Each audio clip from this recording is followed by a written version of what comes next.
Greetings everyone, I hope you are fine, I hope you are doing well. I would like to appreciate you all for taking your precious time to watch this video. Without any waste of time, I just want to play this video, a short clip of Chris Hani in the 80s. Probably we might have similar views. Yeah.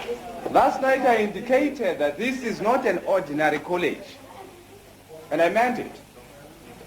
This college, or rather the idea behind this college, was to prepare the South African youth, deprived of so many opportunities inside the country, to prepare them to play a role not only in our struggle, but a role in future.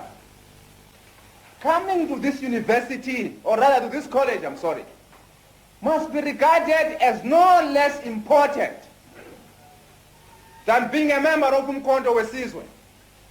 And I want comrades to say a few words about Umkhonto weSizwe.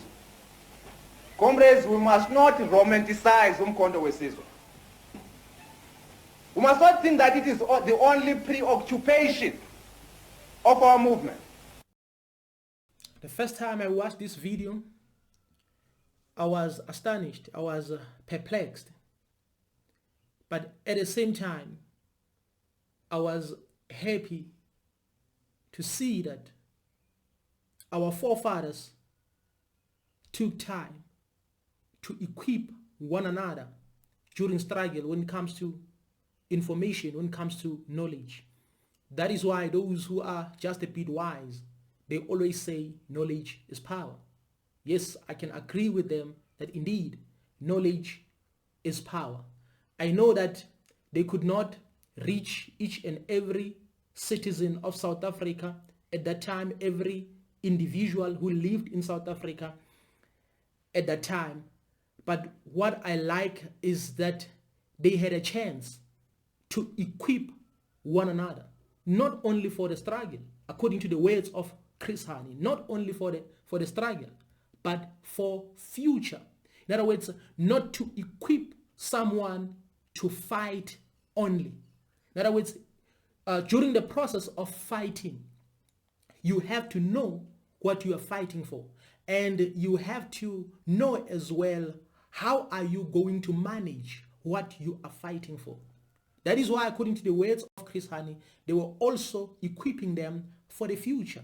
In other words, to manage the economy, to run the economy accordingly, to run education, to run and maintain the resources of South Africa, to do everything on behalf of their upcoming generation.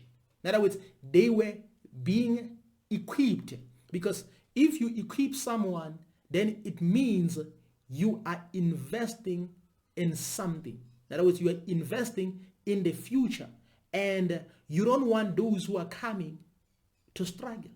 In other words, I can say, indeed, our forefathers were being equipped. In other words, they had time to sit down and to be provided with knowledge, irregardless of the system at that time, because they were being put under pressure by the system. But they had those chances, or they had time to come together and be equipped, or to equip one another. But now here is the question: what went wrong? What went wrong? Because the children of the very same people who were being equipped are now clueless about the economy of South Africa. It's like they don't have knowledge. They think they are free, when in reality they are not. They think everything is right, when everything is not right. They betray one another. They hate one another. So I'm asking myself, what happened, or what went wrong? Because everything was okay in the 1980s, even prior to the 1980s. In other words, they were equipping one another with knowledge. But it seems as if this knowledge did not pass through to their descendants. In other words, to us. What happened? What went wrong? Because most of the people right now is like they are not, I don't want to say politically educated, but I just want to say they are not even informed about the operations of the country, the economy, and many other things. They are not equipped. So you ask yourself, what happened? Because the very same people who are in the struggle right now, they are selling out. They don't care about the future. They don't even care about the upcoming generation. But some of these people were there during struggle. Then you ask yourself, what were they learning during struggle? Because most of the people right now who are selling out, they were there during struggle. And they always remind us that we cannot tell them anything about apartheid because they were there chanting, they were there singing, they were there demonstrating. But now we have to ask ourselves that what did they learn? Because right now as we speak, they are selling out. They are selling out. But my answer is, we were triggered. In 1994, or maybe in the beginning of the 90s, we were triggered because we only wanted to see a black face, when in reality, a black face is not enough. To prove that a black face is not enough, that is why we have poor service delivery. That is why we have mayors who keep on promising, but they don't fulfill anything. That is why we have people who are stealing. That is why we have politicians who are selling out. That is why we have politicians who are misleading people, who are using people just to get votes so that they can be in parliament. That is why we have all these kinds of people. Why? Because we think blackface is enough. But I can say blackface is not enough. Blackface is not enough because you have to be equipped. You have to love your people. You have to understand the mission. You have to sympathize with people, those who are struggling, those who are poor. You have to empathize with everybody else, those whose land was taken away from. But right now, as we speak, we were triggered because we thought we were free. The moment we saw a black face, the first black president, then we were like, everything is okay. But the reality is, now we can see the fruits of betrayal. We can see the fruits of failure. In other words, it tells us that during that process, those negotiations, they prioritized themselves instead of prioritizing the nation. Because you can tell that people like Chris Hani were educating and equipping. But right now, it seems as if we are not being led by the very same people who are being lectured by the likes of Chris Hani. Right now, as we speak, it's like we are led by people who are not there. If they were there, they tend to become betrayers or sellouts.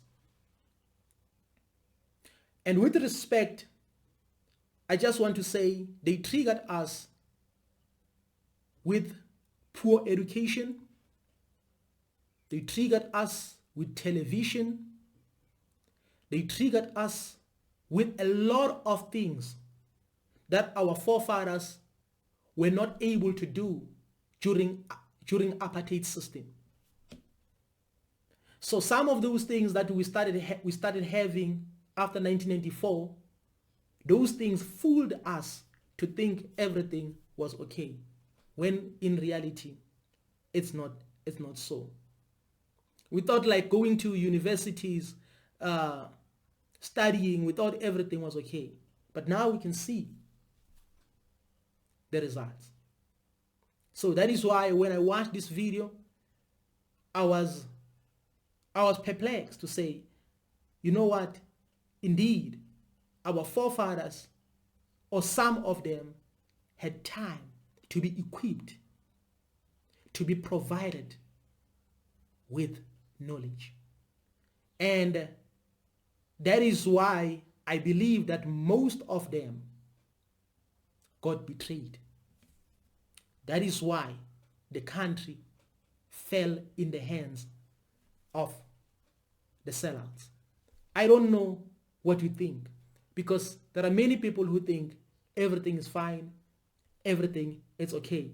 Maybe I have a totally different perspective, but right now as we speak, we can tell that this country of South Africa is not in the right hands. Is not in the right hands according to what Chris Hani wanted. It didn't happen. I believe that Chris Hani was not perfect either, but he was equipping these people, talking about the future, But right now, instead of focusing on the future, we have to always talk about the past. That so and so is a sellout. So and so is a sellout. Why? Because there's no future.